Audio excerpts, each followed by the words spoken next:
Well, we said it last week. Can we say it again this week? Go Big Blue? Did you watch the game? Yeah, was that great or what? 5-0. Fantastic. So we were there, and the energy is crazy. It was sold out. We're still in the nosebleeds. Night game, so no sunburn. So it worked out well for us this round.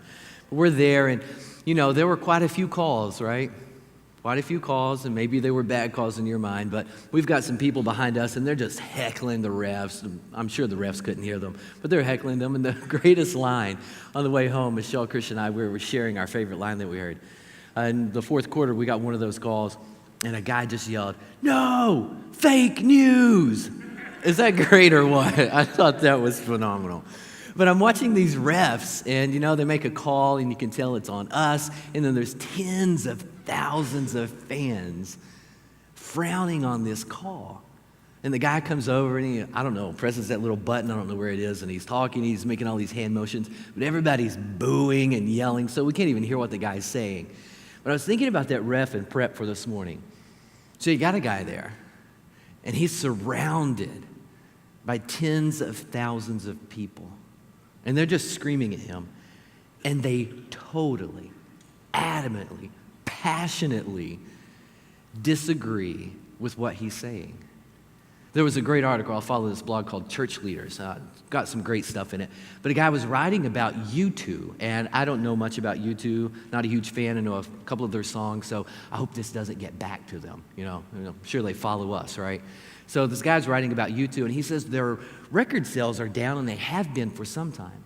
And he traces it back to this transition they had, where he thought at the beginning U2 was this band, and they were edgy. And they were who they were, unapologetically. This is what we're bringing to the music industry. And he said there was some kind of transition where they started catering to their fans. In other words, there was this idea that, wait, we're putting out some new music, but are they going to like this? So the blog goes on, and he actually calls out pastors and says, hey, this is great for pastors, because when you start playing into that, what happens? For example, I'm up here, and what is this thought going on in my mind? I'm looking out at you all, and is there that thought, I hope they like this. I hope they like me. I hope I do a good job. So I'm thinking about this ref having to say this stuff. And he knows that people are going to just yell at him and scream at him and boo. And I hope you don't do that, right? You're not about to throw anything. No tomatoes in the house. And that's where Paul is too. You see, they've been teaching about this thing that we looked at last week, the gospel. And they're merging into this transition, if you will, where the message isn't about land or law. It's not about heritage or blood. It's not about lineage. It's about one guy. It's not about a nation of people. It's about one guy named Jesus who died on a cross for the sins of the world. And even though he was buried, he was raised again. And you and I can get in on that. And that's the impetus for eternal life for you and I.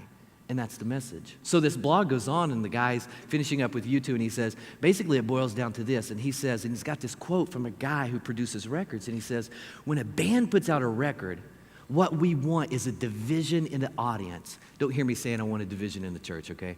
We want a division in the audience. He says the best art divides the audience. He says if we put out a record and half the people absolutely love it, and half the people absolutely hate it, we know we've done our job well. And I think about that with Paul. The Galatians had accepted the gospel. They were like, okay, we want in on it. And then Paul gets word that they were actually still trying to live up to the law. And they were leaning away from this gospel, the death, burial, and resurrection of Jesus Christ. So Paul comes in and says, wait a minute.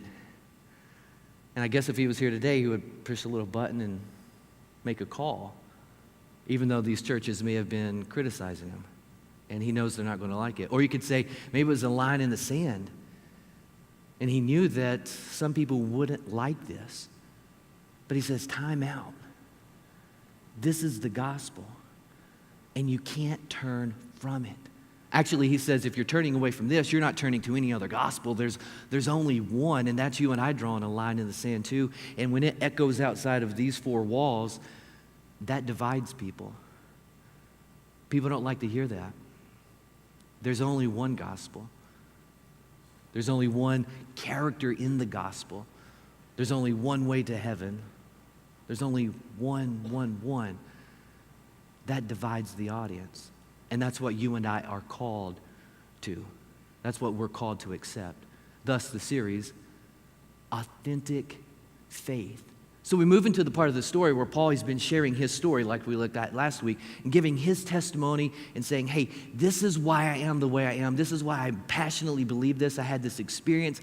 I've met Jesus. I was on my way to Damascus. I was persecuting the church. Here's some of the stuff that's been going on in my life. You know, I've got some deeds that I'm not proud of. I'm kind of the worst of sinners, but God changed my life. He said I was always in competition. I had this competitive spirit. I judged myself against other people. God took care of that as well. And I'm all in with this gospel. And before we move on into chapter 2, I love the way Paul says you can't change from the gospel to a different gospel. And the word he uses, different, implies quality. Quality. There's nothing better, if you will. This is it. Will there be challenges? Yeah. Trouble? Yeah. Hard times? Yeah. Will this solve every earthly problem that we experience? No. But there's no better quality than the gospel of Jesus Christ. So he moves into chapter 2, and what we have here is something fantastic. And I think this is one of those chapters, like if you're in your personal devotional time, if you're in your D group, this is one of those chapters that would be really easy to just read over. Kind of like the begats in the Old Testament. Or some of you have read through, one of my buddies and I were talking, you read through Kings and you come up to Chronicles and it's like the same thing and you're reading through it again. This would be one of those chapters where it's easy to just read over. Or as you're reading it, you're also thinking about what you need on the grocery list. Or when you're going to binge watch your next show, right? That's what you're thinking about. That's what happens. So chapter 2 comes in and Paul's got a team around him. There's a few guys, and they're wrecked by this gospel. They're fully bought into it, and they feel compelled to go and talk to the other people who aren't as fully bought in. There's some leaders in the Jewish field. So they're coming together, and they're going to talk about this issue. And you and I may not realize it when we're reading through this, but it has great implications for how you are here this morning. Even implications for how you're dressed. And how you're singing this morning. This is a pivotal moment in the life of the church. So we jump in chapter 2, verse 1. He says, 14 years later, probably after his conversion, I went up again to Jerusalem. This time I took Barnabas. I took Titus along also. I went in response to a revelation and set before them the gospel that I preach among the Gentiles. But I did this, hold on this screen for just a moment. I did this privately. Can I weave in a tangent for just a moment? We've got this Wednesday night class on conflict going on. And if you're not a part of it, we're not having class this coming Wednesday because of fall break for Fayette County, but we're going to resume on October 10th. We'd love to have you there. There's about 30 or 40 of us who are just diving deep into this understanding of conflict, becoming aware of how we're involved in it and how we can resolve it. And it's great. One of the things we talked about this past week was this idea of privately. So we've got this meeting that's being set up, and there's conflict, or there's tension. And I love how Paul notes that they wanted to have this privately. That's where we really want to raise the bar when it comes to how we allow faith to play out, especially authentic faith. Some of you are probably in conflict right now. Maybe you have been. Maybe you've experienced this positively or negatively. But what I see happening sometimes is that there's tension or there's conflict between two people, and it's so easy to talk to everyone else except the other person that's immediately involved with you. I learned this lesson early on, and I think it helped shape the next 15, 20 years of ministry. I was teaching a Bible study. It was on a Wednesday night, had about 20 of us. Great group of people. I mean, salt of the earth, beautiful people. And we're talking. And I'd had a meeting earlier in the week about an individual who was wrestling with whether they should continue living or not. So I missed a regularly scheduled Monday evening meeting to be with this individual. So we're having this Bible study Wednesday, and one lady hears that I, as her pastor, skipped out on this Monday meeting. And when she gets word of that, because I gave a little illustration there in the teaching, she stops the teaching and rips into me in front of everyone. It doesn't matter to her that I was with this guy who was wrestling with whether he should continue to live. What was most important to her were two things. One, that I didn't attend the Monday meeting, and number two, that she lets everyone in the group know of her displeasure. So I think, what am I going to do? I felt embarrassed, and I felt very upset in that moment. So I looked at the class and I said, "Will you excuse me for just a moment?" And I stepped out, gave my composure. I came back and I kept teaching. The next day, I looked up her phone number and I called her. But I remember before I actually pressed, her numbers, the digits there, had the phone up here and I was wrestling with whether I was going to call or not. And I was thinking, what's this going to turn into? Should I? Am I making a mountain out of a molehill? I mean, it would be easier for me just to go on. But then I couldn't get past the fact that she had done that publicly. And I thought, what kind of example is this setting? And then I realized here I am as the pastor, I have a great opportunity to set the example. So remember Matthew 5, where Jesus says, and this is what we talked about this past Wednesday, if you're bringing worship to God, you're bringing your worship to Him, and you're there at the altar and you're about to offer your gift, and you remember, wait a minute, somebody has something against me, stop. Don't worship. Don't offer your gift. Go and try to be reconciled. Go and try to make things right. Then come and offer your gift. So I went ahead and called. She answered, and I said, "Hey, how are you today?" She said, "Great." And I'm like, all the formalities. And then I'm like, so, based on what happened last night, I assume that you have some issue with my schedule. So Jesus said to do this, and here I am.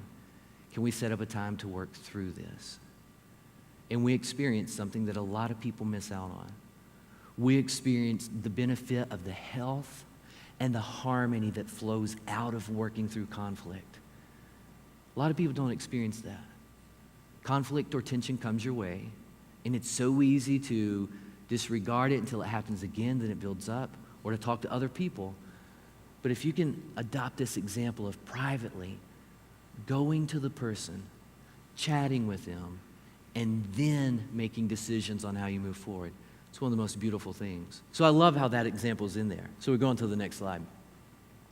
Yet not even Titus, and here's where this gets really relevant for you and I, not even Titus, who was with me, was compelled to be circumcised, even though he was a Greek. For Jews, a badge of your spiritual identity was every male on the 8th day, they would be circumcised. So they're at this meeting, and Barnabas and Paul and Titus, they've accepted this gospel, the death, burial, and resurrection of Christ. And Titus is a Greek, and he says, I don't feel compelled to get circumcised. Do you see what's happening? For centuries, there was this Mosaic law. There was this way of life that said, every Jew, you're circumcised. And if a Gentile wants to become part of this movement of God in the Old Testament people, if any Gentile wants to become a part, all you have to do is allow them to accept the law and live that out, including circumcision. And then they're enfolded into the people of God. But after the death, burial, and resurrection of Jesus, there's this meeting, and Titus says, I don't think that's necessary. As I was preparing for this, one of the oddest things happened. It was great, and it was just affirmation that we're on the right page, we're on the right path, talking about some of this. Some of this stuff doesn't get shared from the stage, and if you're not connected with a smaller group Bible study or mid-sized group Bible study where we talk about some of these things, it's hit or miss whether you hear some of this or not. But I get a call from one of my friends, and he says, hey, I was just wondering, and I was really prepping about this transition from the law into the new covenant and all that jazz. And he said, so I'm with some family here, and they want to know why we don't worship on Saturdays anymore, why we're here on Sunday mornings. So as a pastor, I just put the question in front of you. Could you answer that? Have you worked through that? Because I could imagine that Titus didn't feel compelled to observe the Sabbath as well. And I would imagine that Titus didn't feel compelled to adopt the dietary code either. It's interesting what's happening here. Before I tell you what I told the guy on the phone, they accept Titus. The Jewish people that are meeting with these guys, they accept him. And this demonstrates a new direction, if you will. A direction where it's not just about your outward appearance. There's something else occurring. It's not just about what you're doing from like the Old Testament law and how that meets you. Maybe we could say it like this. Instead of salvation, the law being a system of salvation where we have to earn it, we have to do this, and this for God to bring us into his family, it's reversed. So performance isn't prior to salvation. It flows from it. Now God saves us. He meets us right where we are. He transforms and changes us. And as a result of that, and maybe some of you know this verse, we're not compelled to be circumcised, but the love of Christ for us compels us to live a certain way. The love of Christ compels us to follow him. We're not earning anything. We're living in gratitude for what he has done for us. So I answered the question, and I said, hey, this is the model that we see picking up in the New Testament. The Old Testament had this way of life, and then Jesus came and he fulfilled it. He didn't do away with it. He didn't abolish it. He didn't say it's meaningless in that sense, where it should have never existed. He said it had a purpose, and now I'm fulfilling it. So what do we see happening? What day was Jesus raised? First day of the week. When the church came together, they came together on the first day of the week. When they celebrated the Lord's Supper or communion, they did so on the first day of the week. And that's why we're here. And I bet none of you feel compelled to be here on a Saturday evening. But I bet you would feel compelled to be here on a Sunday morning. We've had this transition. So he goes on. Notice how the story unfolds.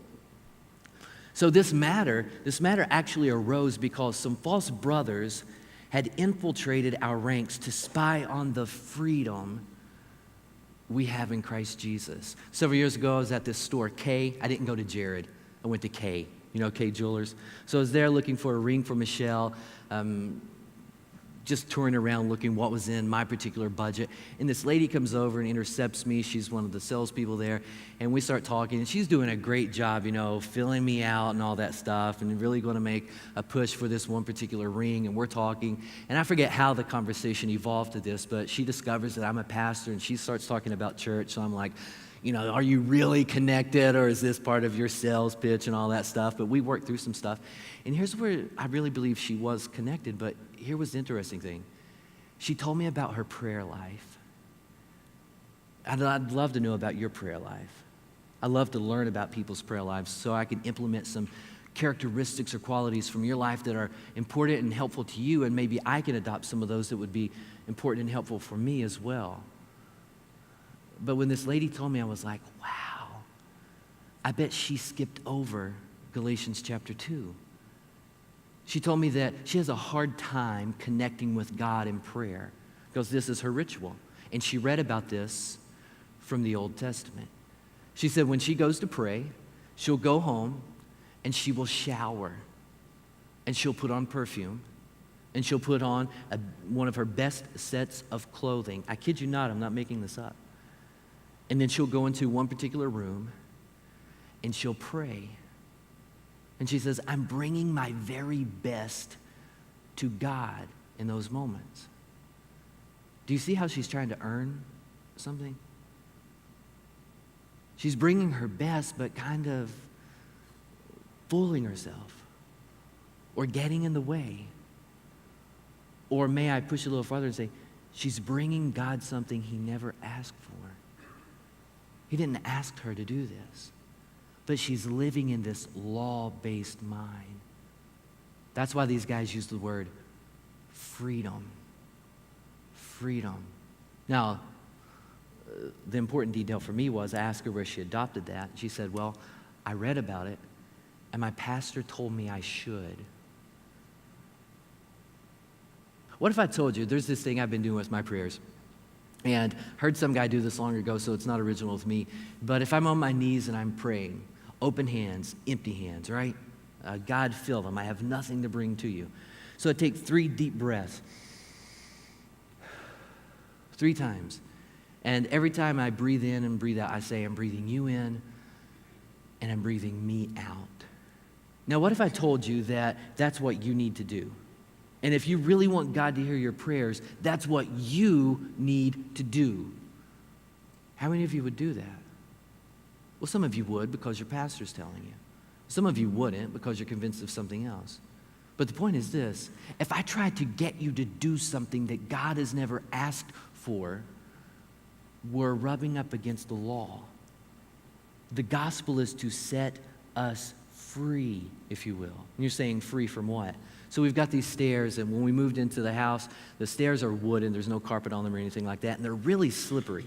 So I made a rule, especially for Isabella, no socks on the stairs. It's just, you're not allowed. No socks on the stairs. Keep them in your drawer upstairs, in your chest, but when you bring them down, don't put them on in your room and then wear them down. It's too slippery.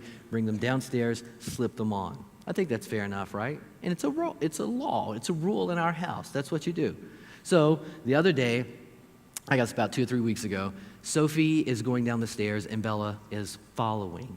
Sophie's doing this thing where she's hopping down each stair. And I asked Sophie not to do that because Bella's behind her. If she had been by herself, maybe, but I want Bella to be a little bit more stable going down those stairs. So Bella's watching her, and then Bella starts to hop like that too. And I said, Bella, I'd prefer if you didn't do that. We're still getting acclimated to this. I want you to have a good handle on things. And I look down, and she has socks on. So Sophie takes one more leap like that and then stops and then walks down the stairs. We're halfway down, so there's about 6 stairs left. Bella ignores me. This was disobedience. She heard me, and she takes one more hop, and she loses her balance. She falls forward. One of the scariest moments I'd ever seen in my life. She falls forward. She flips twice. And all through my mind, I'm just fast forwarding. Okay, how many bumps on the head was that? Is there a cracked rib? This is awful. It was horrible to view that. She's flipping over, like mid-second flip. I can see her face, utter shock. She's scared to death. So she lands down there at the landing, and I zoom down, and I pick her up, and I ask her if she's okay, and she is about to lose it, as she would, about to bawl. But it was more than pain. Something else was going on. It was almost like she was disappointed in herself or guilty, or she felt embarrassed, or maybe she realized that I was right in that moment, something like that. So I whisk her into the living room. We sit on the couch. I'm chatting with her, asking her if she feels any pain here, there, or the other thing. 5 minutes later, she's fine. She walks away. Nothing. So I praise God in prayer for like 10 minutes. Just thank you that didn't turn out tragically, right? But here's the point of the story. She broke the law. She disobeyed me. There was nothing in that moment that she could do to make amends for that. It happened. And if there were any consequences, they would have to play out. She was guilty. She overstepped the boundaries. And you and I have done that. I was the only one who could make the relationship right, if you will. I had to take the initiative to do that. If she had walked up and down the stairs 20,000 more times and never disobeyed me again, that happened. She overstepped the boundary. I would have to do something to allow the relationship to be right again. That's what Paul's talking about when he writes in Romans. He says, no one's going to be declared righteous. And when you read that word righteous in the New Testament, the word actually means to be put in a right relationship with God. To be put in a right relationship with God. He takes the initiative. He does it. He's the only one that can. So no one will be declared righteous in God's sight by the works of the law, even if you're compelled to be circumcised. Through the law, we become conscious of our sin. Go on. And all are justified freely by his grace through the redemption that came through Jesus. Justified. You've heard me talk about this before. One more pitch for this word. I hear it a lot of times. I've actually read it a few times too. Justified. We'll say, you and I are justified. We're put in a right relationship with God. We're justified by his grace. And that means we're treated just as if I'd never sinned. You've heard that before, right? Justified, just as if I'd never sinned. That's not the case. Jesus would not have had to have died if God could just treat us like we had never sinned. This word justified means just as if I had paid the penalty for my sin. But I can't. I can't bridge that gap. So God takes it upon himself to pay the penalty for our sins, to justify us, to make things right in the relationship through our faith in that gift of grace. That's what that wraps up to. So we do have this freedom. We have this freedom to move. We're not bound to any certain thing. And faith doesn't earn God's grace. Faith allows us to live it out in gratitude of his grace. So we go on in chapter 2, he writes this. As for those who seem to be important, whatever they were makes no difference to me. God does not judge by external appearance. Those men added nothing to my message. Paul was accused of preaching an inadequate gospel. And it kind of makes sense, doesn't it? I mean, we're taught that if something sounds too good to be true, then it typically is. So isn't it just natural that you and I would try to add to this message and add to the gospel? There were actually 3 groups. You who like this stuff know, probably already have a Bible with some of the commentary at the bottom or in the back or something like that, and you research this stuff. But there were 3 groups that Paul was pushing back upon, and we'll call them, just for the sake of time and language, we'll call them all, some, and none. And the all group, ALL, the all group said, hey, if you want to be a Christian, then you've got to become a Jew first. You can't just go straight to Jesus. You need to be circumcised. You need to adopt some of these the Mosaic law. You need to adopt some of those principles and practices. And then we can talk about you becoming a Christian. And then the some group said, well, it's not really that heavy. I mean, there's some things you don't have to do, like you don't have to do the whole sacrificial thing, because we do believe Jesus is the last ultimate sacrifice, but we do still want you to get circumcised. The some, picking and choosing. And then the none group says, actually, none of it matters. I mean, this body is physical matter. It doesn't really count for anything. God's Spirit, he gives you of his Spirit. You've got a soul in you. So it really doesn't matter how you treat your body. Do whatever you want to with it. Paul says none of those work. The gospel is pure. And that's what you accept. So you can see how those 3 groups come around him and said, no, that's too good to be true. That's not going to work for us. So when I think about you and I think about me and I think about our backgrounds and things we've observed and where the purity of our faith lies, because this series is called Authentic Faith, have we added to it in any way?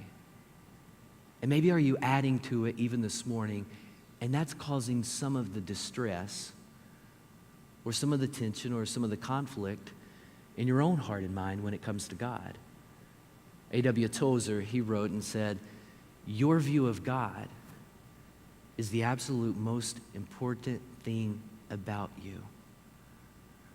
I remember being connected with a church, and a guy was wearing this beautiful, beautiful 3-piece suit. we had a stage in history where people dropped the vests for a while, but they're back. Beautiful three-piece suit. And when it was a Sunday morning, kind of like this. And at this particular church, we had a Sunday evening service as well. And what really caught my attention with the message that we're looking at from Galatians 2 was what happened with this guy. I overheard a conversation that he was in with another individual, and this guy asked him why he wore these suits. And I'm not criticizing suits. If it was more of our culture here, I would wear a suit. I love suits, love ties too. Bow ties. Now, I know that's not the manliest thing, but bow ties are classy now. They're classy. So this guy asked him why he wore a three-piece suit, and he said, out of respect for God. So quick. Just answered it like that. I dress up like this out of respect for God. Well, good. Later that evening, he came back to the Sunday evening service. Same building, nearly the same group of people. It was summer. He had on khaki shorts, and he had on one of those Bermuda shirts. You know what I'm talking about? Where it's buttoned down right here or something like that, short sleeve. Just out of curiosity, when do you get to choose that you're going to respect God when you're not? And when the suit and when the shorts play into that? Your view about God is the most important thing about you. And sometimes we've grown up in environments that have led us to believe certain things. Or we've seen people doing certain things and they claim Christ just like we do. And what happens is that the purity of the gospel becomes impure. It seems inadequate. So we have to add to it.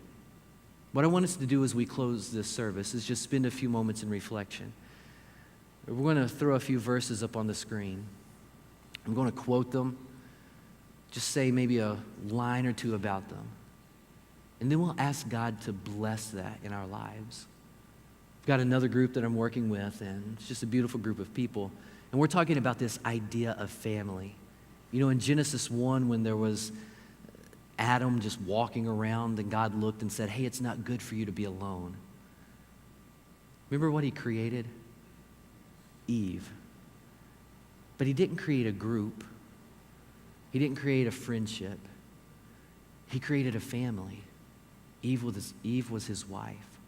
And I know there's a lot of you. I hear the stories, I talk with you, and I just get these impressions that for you, family with your kids, it's the safest place you'll ever live.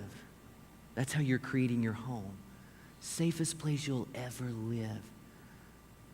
And when you think about your home life, think about you and me now as adults. Think about running around as kids or teenagers. Maybe faith was a part of our childhood, maybe it wasn't, maybe church was, maybe it wasn't. And what that brought into our understanding of authentic faith. What we saw, observed, what we heard, what was pushed on us, or what was just led us to figure out for ourselves. What's shaped us from our childhood? God comes along and says, your faith, authentic faith, my relationship with you, that's the safest place you'll ever live. And it's all rooted in the gospel of Jesus. I think of Ephesians 2:8. And I think about some families, and in the childhood, and maybe it was for the children, sometimes it's the wife, sometimes it's the husband, but there's this idea that you have to earn something. Earn something. The kids just can't make mom and dad happy, so they're reworking their lives and their little minds and hearts the best way they can, and they're trying to earn mom and dad's love. And I see it from the wives and the husbands too. There's some kind of insufficiency or insecurity there, and they want to earn something. And if that's how you grew up, or if that's the dominant feel of your family, or has been, you're going to bring that into your understanding or your view of God. And you're going to put yourself in a position where you're constantly trying to earn something. But Ephesians 2:8 says, no. You're saved by grace through your faith. Not what you're wearing, not how you look. You can't earn this. Anybody trying to earn something this morning? We can continue this conversation after the message. Some of you know that those external appearances that Paul says God doesn't use those to judge people. But the way you were brought up, maybe the way I was brought up, what we saw from church, that's not true. So you look at someone, and based on how they look, that lets you know whether you should judge them or not. And maybe you've been on the receiving end of that, and you've been judged based on the way you look. So Romans 15:7, it's really challenging for you.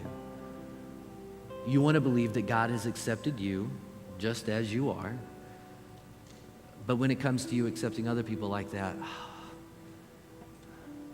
that's tough. But that's what he did for us. Just as we are, when his grace met our faith, he accepted us and he saved us. And then some of you, any chance I get to drive this verse home, I do. Because I meet some people and they're constantly worried about their faith and their salvation. And if something sinful is occurring in your life, we need to talk. But if you are giving this the best you can because the gospel has really grabbed a hold of you like it did Paul, then I want you to know 1 John says, hey, God reminding us again, my relationship with you is the safest place you'll ever live. So you don't have to fear this idea of Judgment Day. When I meet you and see you face to face, if you're living like my son Jesus, out of a gratitude, his love has compelled you, there's no fear. My perfect love, it drives that fear out. And you can be confident on the day of judgment. But if that's not you, if faith is something scary because God is this guy who is just waiting to see you and sends you somewhere that you don't want to be, we need to talk and work through that as well. What we want to do here is really create authentic faith. And if you're wrestling with any of that, our prayer is simply this: God, we want to meet you where you are meeting us, and that's right here, right now. I encourage you, let's continue the conversation.